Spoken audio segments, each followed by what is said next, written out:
Hi guys, and welcome back to my channel. Today we're featuring the brand Certina. Now Certina are quite an affordable, obtainable brand really, but they've got such a kind of history in horology that they've been around for 135 years, which is like, really is such a long amount of time. The likes of Muhammad Ali used to wear them, the late Colin McRae, the legendary rally driver. They're all kind of used to sport Certinas on their wrists, which were quite cool. But I say nowadays it's kind of they're in the obtainable section of watches. Like this watch itself in front of me now, this is the Certina DS PH200M. And basically this series of watches you can pick up for about £800. I think Francis Gaye have even got a sale on these at the moment, so you'll probably pick it up a lot less than that. But before I get too far, obviously I've got to say a big thank you to Ryan and the team at Francis Gaye for allowing me to review this watch. They've got so many watches, guys. If you're in the Midlands area, it'd be rude not to pop in. If you're further afield, follow the link in the description below and you'll go straight to their website and this watch. So anyway, what do we have here? It is a 42mm case size. The thickness of the watch is 12.3mm. The lug to lug is a very healthy 52mm and the strap size is 20. Now let's zoom in a little bit there.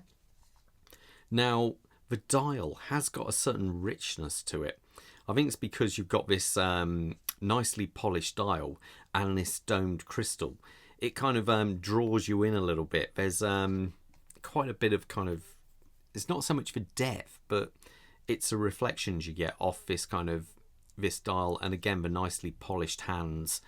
It really is quite nice. There is a bit of lume on this watch as well. It does glow up quite nicely.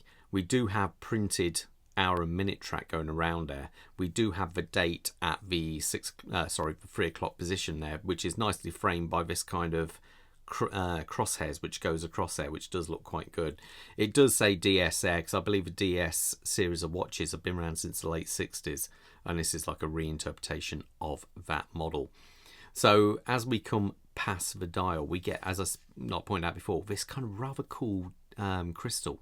It's got this great kind of radius going around it air, which allows it to pick up sort of like light reflections in different ways. And it's kind of strange that you can see through here, but you're not quite sure what it is because it's the distortion of the crystal below. But it does look rather cool. Now the bezel, let's have a listen. Very clean, very snappy. Oh, is there a tiny? There's just, I'm not kidding. There's almost no backplate at all. That is actually quite good. Does it line up? Yep, lines up spot on, no problem there. Purchase can be had quite easy. You've got its coin bezeled edge going on here. The actual insert is a ceramic insert with a lume pip at the 12 o'clock position. Now when it actually comes to the case, we just have a very simple, nicely polished case running all the way around. Nice and simple, no problems there. The crown itself is signed, and it is a screw down crown because, as the name would suggest, this is a 200-meter diver, obviously hacking hand winding. Let's screw it back in, and that's good. It goes in straight away. Sometimes on some screw threads you can find they're a little bit kind of temperamental, and you have to back the screw off and then put it back in. Now as we come to the back of the watch, we'll remove this G10 nylon strap here. Well, it's not actually nylon, but I'll get to that in a second. You can see the heart of the watch. Now this is the Powermatic 80. Now if you're familiar with the likes of Hamilton and so forth, you'll know they use, and Tissot, they use the same movement. And the simple fact is this is part of the Swatch group, so they also use this movement. Now this movement is a variation on the 2824. Basically they have hiked the power reserve up from 42 hours roughly to 80 hours. Now how they do that is they lower the beat rate, so as the second hand goes round there, it's only beaten at 6 beats per second versus 8.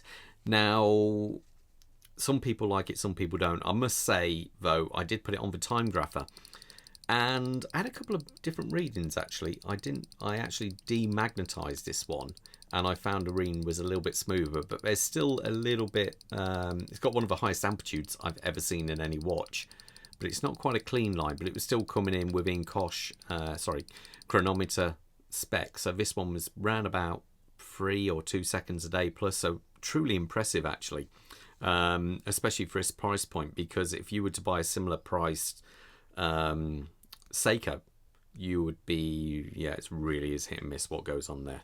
But yeah, it's quite a cool movement. Yeah, very solid Swiss made. It has got 25 joules. It is a bit strange actually, because the rotor on the back here, you can't actually see all the writing because it's, you know, partially hidden. You'd have thought they'd have made this a tiny bit wider just so you could see it. But anyway, there you go. I'm getting a bit geeky there.